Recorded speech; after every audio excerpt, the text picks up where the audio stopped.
Okay, hello everyone. Welcome. My name is Eloisa Ramos, and we are here to study the course in Miracles, the text. And I'm here with my friend Connie. Hi, Connie, and Sonia, my daughter. And today we're going to read from Chapter 10, Section 2, The Decision to Forget. And just to review, last time it was Section 1, At Home in God. Okay, and it did talk about the process of remembering that we are at home in God. And so now we're gonna read about this decision to forget. So paragraph 1. Unless you first know something, you cannot dissociate it. Knowledge must precede dissociation, so that dissociation is nothing more than a decision to forget. What has been forgotten then appears to be fearful, but only because the dissociation is an attack on truth. You are fearful because you have forgotten, and you have replaced your knowledge by an awareness of dreams because you are afraid of your dissociation, not of what you have dissociated. When what you have dissociated is accepted, it ceases to be fearful. Okay. Okay, so to forget something means that you knew it first. And so what it's saying here is that you cannot dissociate from something unless you first know something. Okay, now so to dissociate means to let's see. It's basically to reject it, right? So like if I want to make a connection and I want to make an association, then I want you to think about, two things going together. So I can say, oh yeah, a glass of milk. Oh yeah, a cookie. Okay, so that's an association. I associate the two things, okay? But if I dissociate, okay, then I'm saying, no, those two things don't go together, okay, because I have not established a pattern of, having milk with cookies, okay? So, uh, so to dissociate means that I know something, but I have not practiced it. I have not kept it as I have not given it value, right? Um, but if I give it value, then I'm going to practice it and have that um, associate with it. Um, it's just like, when you have a friend or when you have an acquaintance, right? You are seen together with your friend more often than you're seen together with your acquaintance. So then people say, oh, yeah, I thought that was your friend because I see you guys together a lot. So, so, so we have forgotten knowledge because in time, we do not associate ourselves with that idea of knowledge. We think of ourselves, we associate ourselves with the idea of a body and an ego in time. And that's how we remember what we think we are. Um, okay, but but all, even but even if we don't remember, we we have to have knowledge first. So knowledge must precede dissociation. Okay. And so we've just decided to forget. So let me see. In fact, sometimes people take things personally when we forget something like, oh, you forgot my birthday. How could you forget my birthday? What kind of friend are you? Or what kind of wife are you? Or what kind of husband are you? Or I remember I forgot to pick up my son from school. Not because, I mean, I literally forgot about him, but because it was a minimum day and I forgot that it was a minimum day. Then I remembered and I rushed over there. And he was sitting there really sad. He says, "Oh, I thought you forgot about me." Oh, I felt really bad. Um, so, um, so so things get in the way, right? So if I'm preoccupied with something else, it's not that I forgot I have a son that I have to go pick up from school. It's that something blocked blocked that thought. For the moment, my attention was preoccupied. It was somewhere else. And that's basically what the world is. The world of time is like a distraction, because fear captures our attention, and we're very busy dealing with all these fearful thoughts and keeping ourselves safe. We have forgotten knowledge because knowledge is not fear. It's not going to activate any survival mechanism. So it's not going to capture our attention. It's not entertaining like, the latest show on TV. So we just forget about it.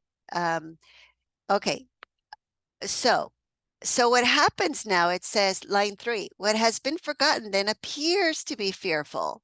Okay, but only because the dissociation is an attack on truth. Okay, and why would it be an attack on truth? Okay, well, it's not really that it can attack truth. The thing is that we are not valuing it. Okay, so if we don't value truth, we're going to decide for things that we do value. And if we value the things of the world that are temporal and that are illusion, we're going to feel as if we have devalued truth. And to devalue something is to attack it, because we're saying, oh, you know what? Who wants knowledge? That's boring. I want excitement. The world's exciting. Let's have some conflict. What kind of world would it be if it was all just peace and no conflict? I mean that's just how the ego thinks. So, so, but number 4 says, okay, you are fearful because you have forgotten. Okay, because now we have made what we value, we believe, and we have made it real to ourselves. So now we really believe in attack. Okay. And that's why we're fearful. And so, because we have replaced knowledge by an awareness of dreams. Um, and it's interesting what it says here. It says that, so the return to knowledge now can be fearful. Okay. So for a lot of us, it's like, geez, what the heck? The unconscious mind. I have thrown other stuff into the unconscious mind. I don't even want to look there. It's like a black hole. I don't want to go in that. Um, but it's saying, look, you're not really afraid of what you have dissociated from. You're actually afraid of that dissociation itself, which is the separation. Okay. So the fear is really the belief that the separation actually happened. And that's what I'm really afraid of, because I think, oh man, I'm separate from God and I did it. And you know what? That means I have sinned against God. I deserve to be punished. And so that's what we're really afraid of. It's that dissociation, because we think we actually accomplished it, and that we have actually attacked God. Okay, so when what you have dissociated is accepted, it ceases to be fearful. Okay, so when we recognize, okay, what I believe that I have separated from is God. Okay. And God is not fearful. It's that belief that I've separated from God that is fearful. Then I'm not going to be fearful anymore because I'm not going to be afraid of God. Does that make sense? So what we've done is we've made God fearful, but it's not that but we're confusing there the fear. So in other words, our fear is misplaced. We are misplacing the fear on God, but what we're really afraid of is the idea that we actually accomplish the separation. And once we recognize that God is not fearful, why would I fear my return to knowledge? I would not fear that because the separation never happened. So I would not be guilty of having attacked God. Okay. All right. Number 2. Yet to give up the dissociation of reality brings more than merely lack of fear. In this decision lie joy and peace and the glory of creation. Offer the Holy Spirit only your willingness to remember, for he retains the knowledge of God and of yourself for you, waiting for your acceptance. Give up gladly everything that would stand in the way of your remembering, for God is in your memory. His voice will tell you that you are part of him when you are willing to remember him and know your own reality again.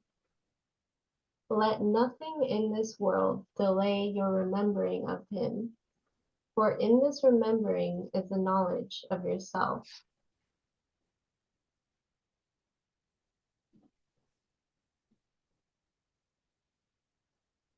I mean, what I'm hearing from this is really that I have to really look at the stuff that I don't want to look at, all of that kind of darkness, um, and then let it go, because that would be the willingness to remember to offer it to the Holy Spirit. Because if I'm not willing to offer that, I can't even begin to look at what I think I have done or what I think is bad or sinful or all of the projections that I see of attack everywhere. So to me, that's what this paragraph is kind of saying, is that willingness to remember is to offer that to the Holy Spirit. Mm-hmm. Mm-hmm. Yes, and there's a trust there that's involved, okay, because without that trust, we stay stuck in the fear. Yeah. Um, yes. So, and and it's also saying, look, it's not just the lack of fear that will come with giving up the dissociation. Okay. Um, this is actually where you're going to discover the joy and peace and the glory of creation. So there's really all these you could say spiritual treasures and riches that are being offered here that the ego could never offer or match. Okay. Okay, number 3, Connie. To remember is merely to restore to your mind what is already there. You do not make what you remember, you merely accept again what is already there, but was rejected. The ability to accept truth in this world is the perceptual counterpart of creating in the kingdom of God, God will do his part if you will do yours, and his return in exchange for yours is the exchange of knowledge for perception. Nothing is beyond his will for you, but signify your will to remember him, and behold, he will give you everything but for the asking.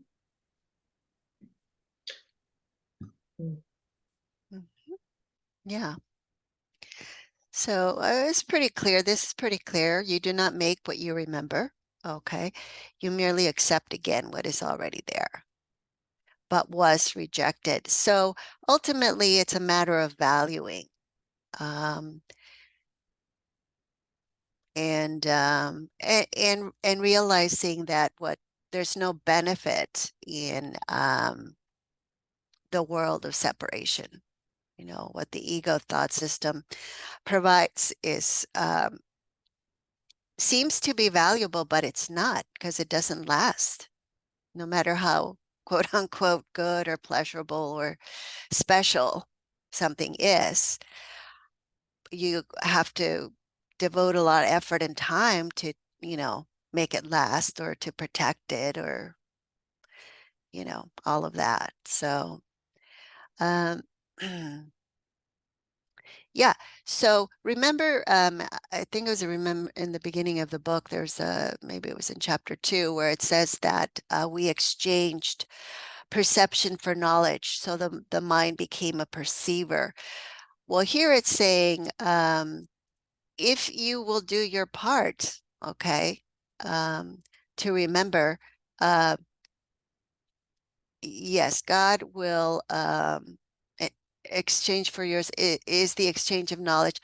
So God will take the last step and exchange knowledge for perception, and return and have our mind return to knowledge. Because nothing is beyond his will for you. Yes, so I mean, in the what's the word? In the end, okay, the mind has to return to knowledge because it has never left. Okay, that's why it's just a remembering.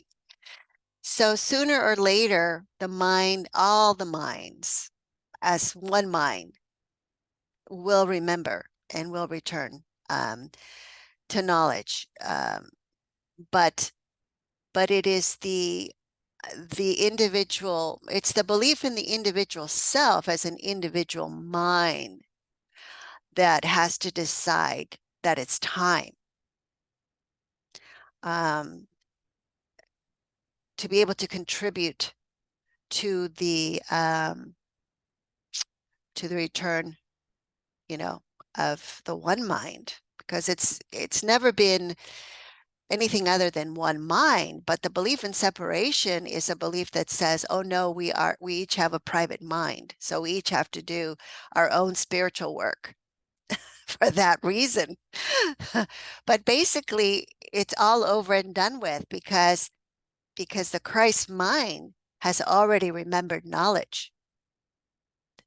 So it's almost like, as long as we perceive ourselves as this separate little mind, it's almost like we're blocking that knowledge from, it's a forgetting, we're still not remembering that we're one mind. So it's a denial, it's a rejection of knowledge. Does that make any sense, Connie? Yeah. Okay. Okay, number 4.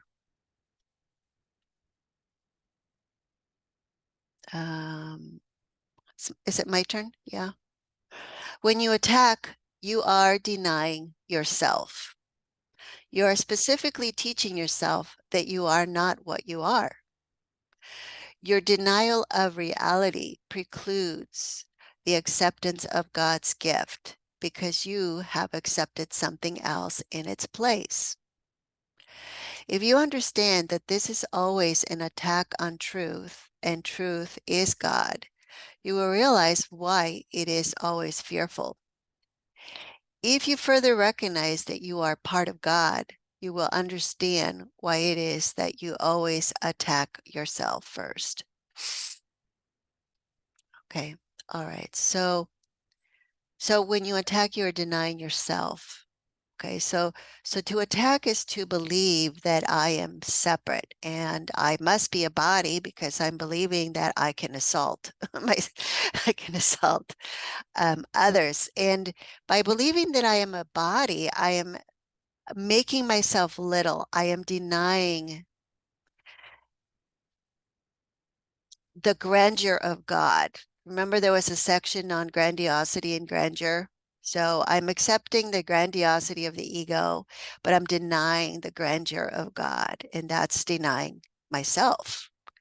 So, so when I attack, I'm teaching myself that I am not a creation of God, that I am not holy and all powerful and unlimited. I am teaching myself the opposite, that I am weak, vulnerable, and something that can be attacked and die. So, the denial of this reality precludes the acceptance of God's gift. Because you have accepted something else in its place. So it's saying that we're blocking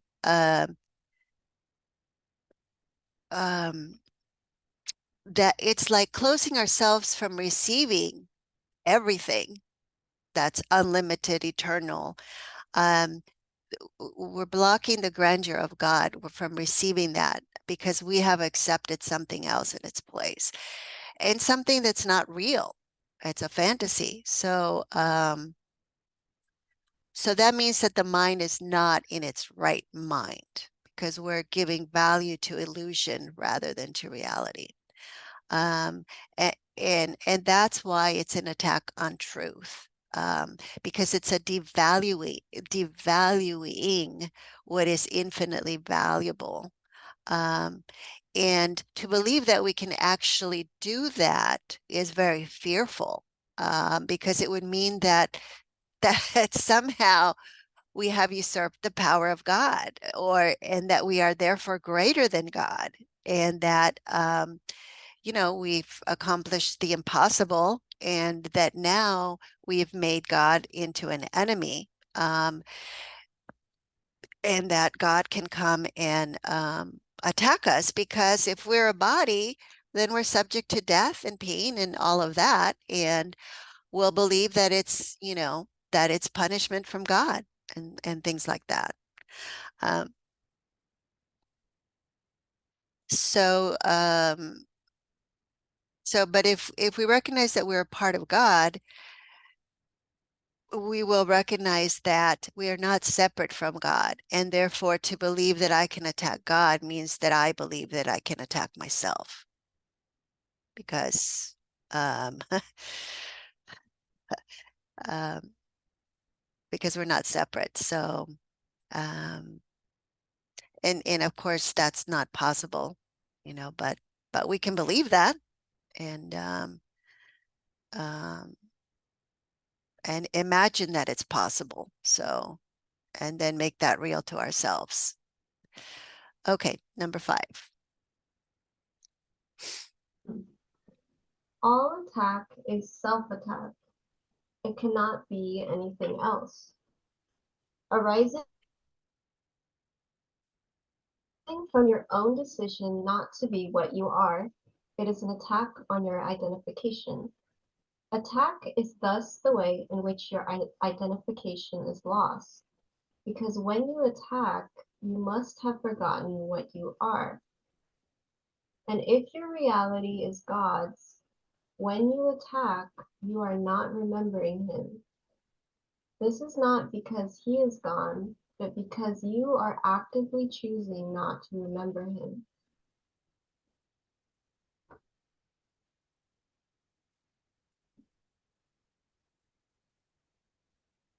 This is actually reminding me,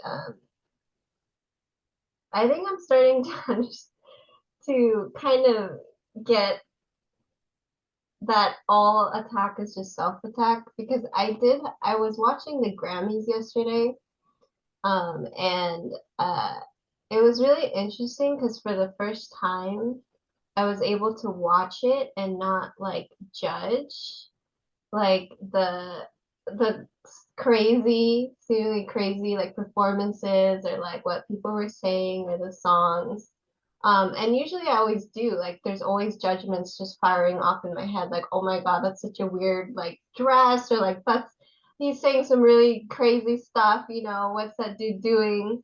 But this time it was I couldn't there were kind of like no thoughts like in my mind, no judgments, because I kind of recognize that if I were to judge anything about any person or anything, any performance or any musician, I would be judging myself.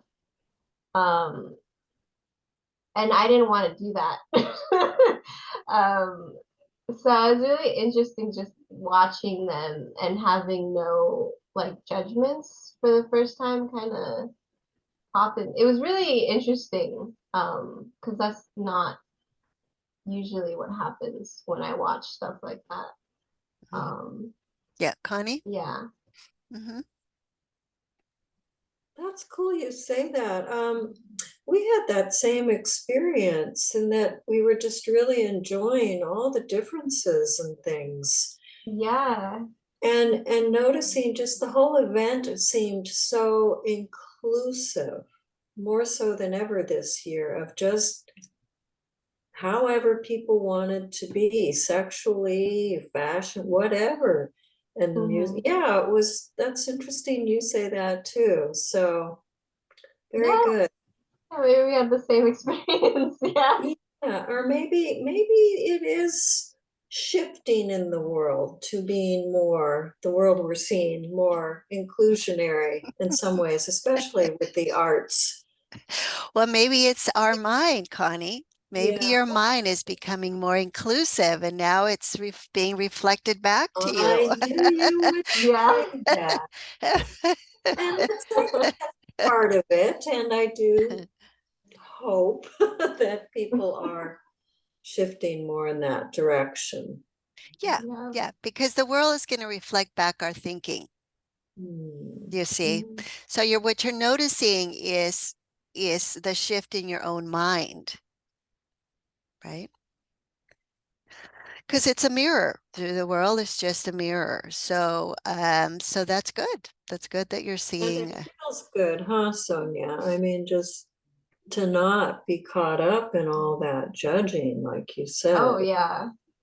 Yeah, it's freeing. I mean, you can just enjoy, or just not even, I mean, not even that. It's just like you can just, it's kind of like watching a parade. It's kind of like just kind of going by. You don't have to like judge anything. It's just really like peaceful. Yeah.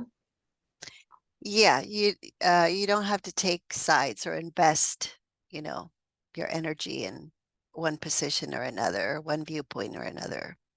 Yeah, yeah. So it's with the paragraph 5, line 1, you notice that the self here is capitalized. See, all attack is self attack. Okay. So so the capital S, it's one self. So anytime we attack, anytime we judge, anytime we're angry, we're not perceiving that oneness. So we're perceiving a separation.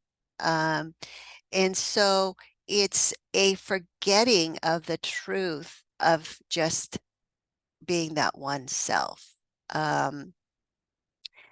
And so it's almost as if so when we attack, we are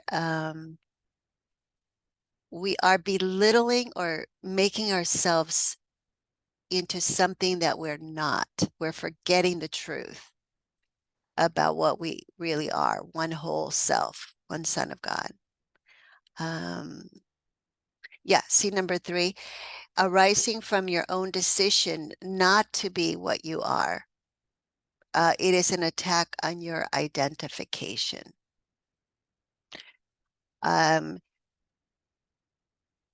and it means that the identification now is with something that is vulnerable and weak, and therefore has to defend itself and justifies attack for that reason.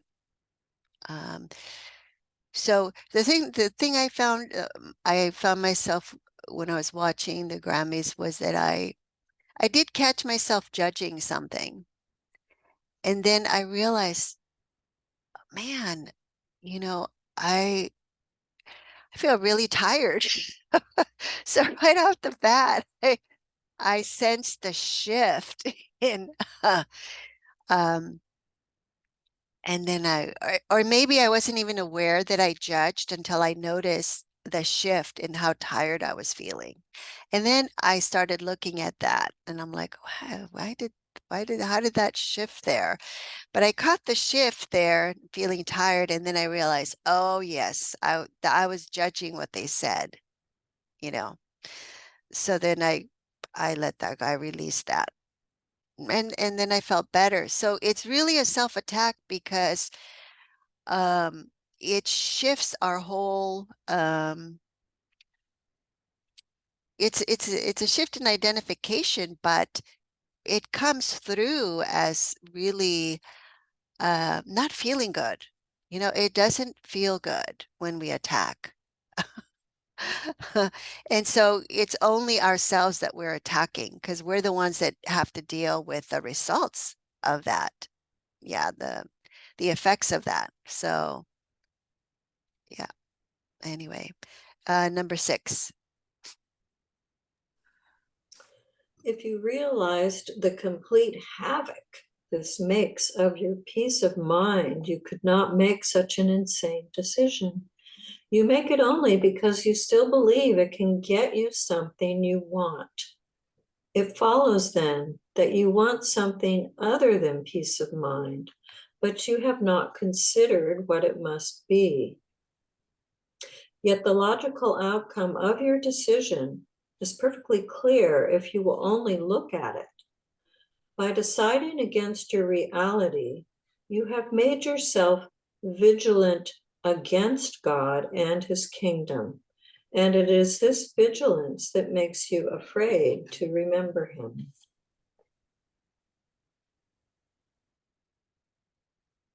Mhm. Okay, so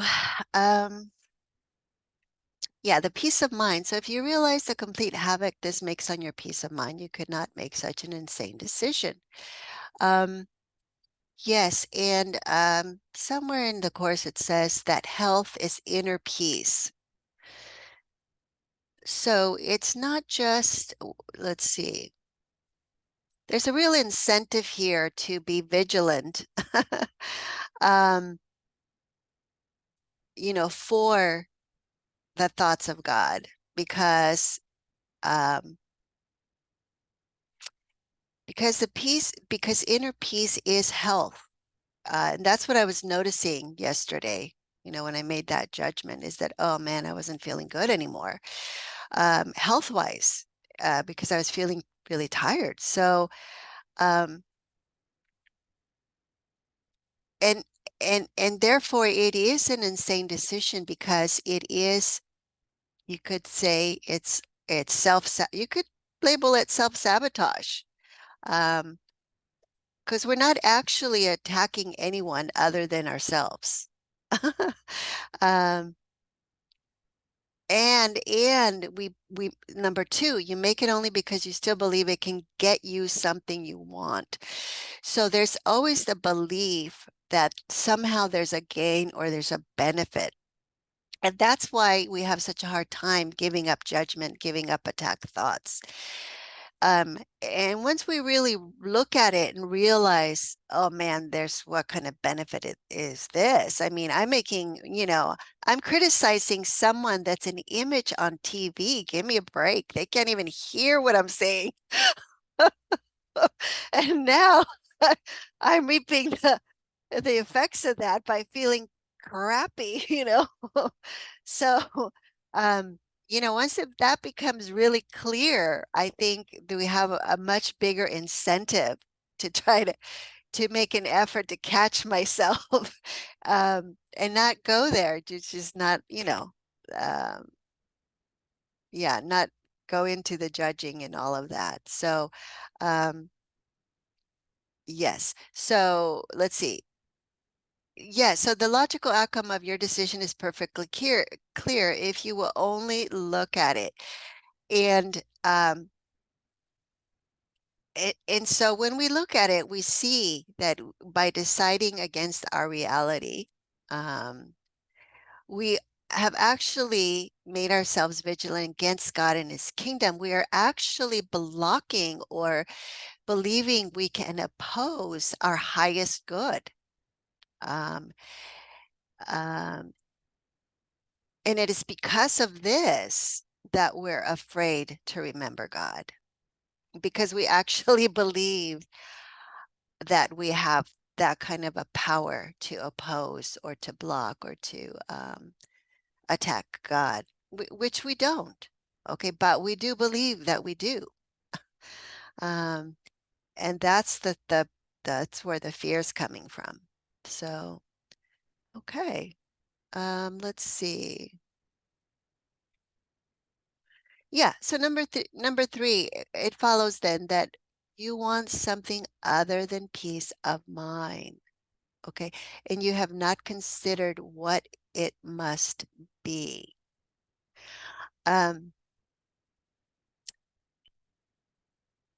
Yes, so again, it's about valuing, because when we want something, it's because we see value in it. We wouldn't want something that we didn't see any value in. So so it's a good way to kind of get to the root of the problem, because it goes to the belief level, and that's one of the things that I really in in learning, in practicing Course in Miracles, but also when I first started learning the EFT, the emotional freedoms technique, I realized that mm, the behavior you notice it usually because of the behavior, but but trying to change the behavior is really not going to give us very effective results. So we have to go to the source of it, and the source of it is always in our mind and how we're looking at the situation. And that's what the miracle is. It's a change in perception. And when we look at perception, when we get to the level of the beliefs,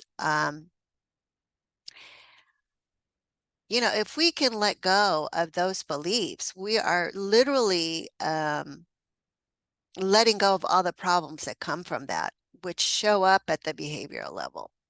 So we don't have to really address the behavioral level if we can get to the underlying misperception, which is the error, and the ego belief that we're holding on to and protecting, which is tied to the identity, which is tied to the idea that we want to believe that we can be what we think, that we can be self-created by believing that our judgments of ourself are true. So the judgment piece can be hard to let go of, because because we're identified with that position of being the judge, um, um, which is basically, a position of attack.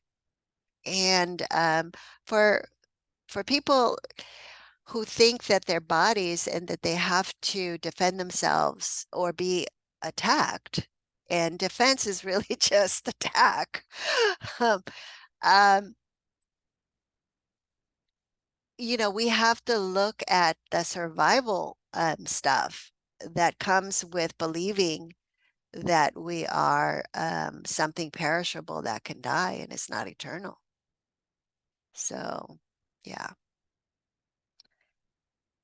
It just loops. It kind of loops around itself. But anyway, okay, so that's section 1, at home in God. Oh, no, sorry. That was section 2, the decision to forget. And so if it's our decision to forget, it's also our decision to remember. And that's the little willingness that the Holy Spirit is asking for to return us to knowledge. Okay, so that's it for this section. And next time it will be section 3, the God of sickness. Okay, so thank you, and we'll see you next time. Bye.